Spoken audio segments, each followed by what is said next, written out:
Hai, RS kawan, apa kabar nih? Ketemu lagi sama Rizky di video terbaru kita. Hari ini, Rizky bakal bahas sesuatu yang mungkin sering kita dengar, tapi belum kita sadari sepenuhnya potensinya. Apa tuh? Sebelum Rizky bahas lebih lanjut, seperti biasa, subscribe dulu ya, biar kamu nggak ketinggalan video-video insightful lainnya dari Rumah Siap Kerja. Nah, udah ada beberapa yang jawab dengan benar. Ya, Rizky akan bahas soal ekonomi kreatif di Indonesia. Ada yang udah tahu belum? Apa sih ekonomi kreatif itu? Simpelnya, RS kawan, ekonomi kreatif itu sektor yang mengandalkan ide dan kreativitas sebagai aset utamanya.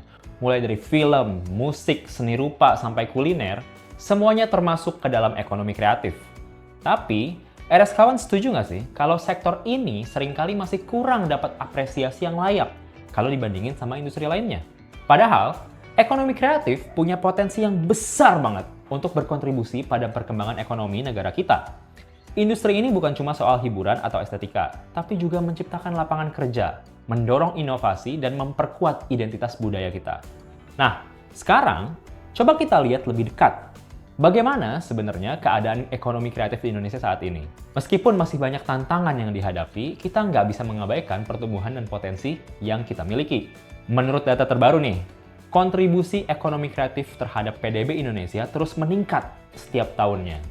Sektor-sektor seperti film, musik, seni rupa, desain, dan kuliner turut menyumbang secara signifikan. Contohnya, industri film kita nih yang semakin berkembang dengan karya-karya yang diakui di kancah internasional. Musik dan seni rupa juga nggak kalah menarik dengan banyaknya talenta lokal kita yang sekarang berhasil mencuri perhatian dunia.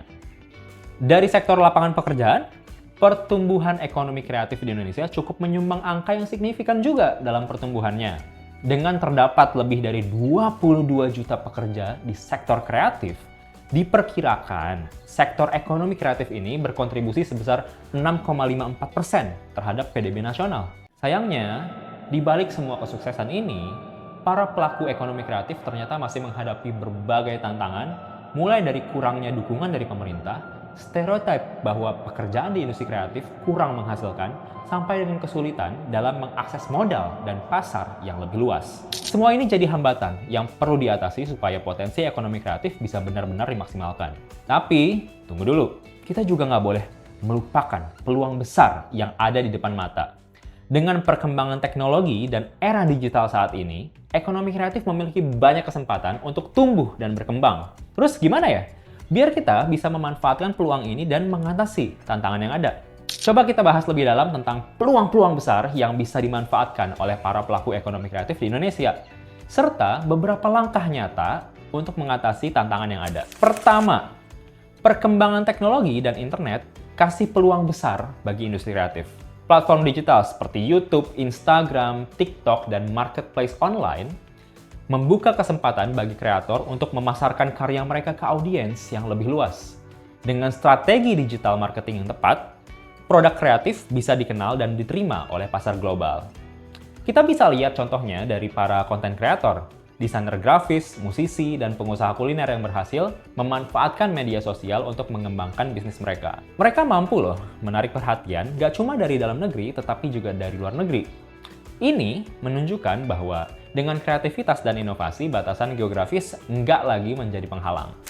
Kedua, adanya dukungan dari berbagai komunitas dan asosiasi kreatif juga bisa menjadi kekuatan untuk mengembangkan industri ini. Bergabung dengan komunitas yang sejalan bisa kasih banyak manfaat, seperti berbagi pengalaman, belajar dari sesama kreator, dan membuat kolaborasi yang produktif. Pemerintah dan swasta juga mulai mengadakan berbagai event loh, pameran dan kompetisi yang juga bisa menjadi ajang untuk memperkenalkan karya dan ide kreatif. Ketiga, program-program pemerintah yang mendukung ekonomi kreatif perlu dimanfaatkan dengan baik. Misalnya, ada pelatihan, ada workshop, dan ada bantuan permodalan dari Kementerian Pariwisata dan Ekonomi Kreatif. Dengan mengikuti program-program ini, pelaku ekonomi kreatif bisa mendapatkan pengetahuan, keterampilan, dan akses ke jaringan yang lebih luas. Buat RS kawan yang sedang atau baru ingin terjun ke dunia ekonomi kreatif, ini ada beberapa tips yang bisa kamu terapkan. Pertama, manfaatkan teknologi digital. Gunakan platform online untuk memasarkan karya dan menjangkau audiens yang lebih luas. Yang kedua, bergabung dengan komunitas kreatif. Jalin koneksi tuh dengan sesama kreator untuk saling mendukung dan saling berkolaborasi. Yang ketiga, ikuti program dan inisiatif pemerintah untuk memanfaatkan peluang pelatihan dan bantuan permodalan yang tersedia. Lalu yang keempat, jaga kualitas dan inovasi. Terus tingkatkan kualitas karya dan berinovasi agar tetap relevan dan menarik di pasar. Jadi, gimana menurut kamu? Apakah ekonomi kreatif ini punya potensi yang besar? Coba share pendapat kalian di kolom komentar dan sampai jumpa di video berikutnya ya. Dadah!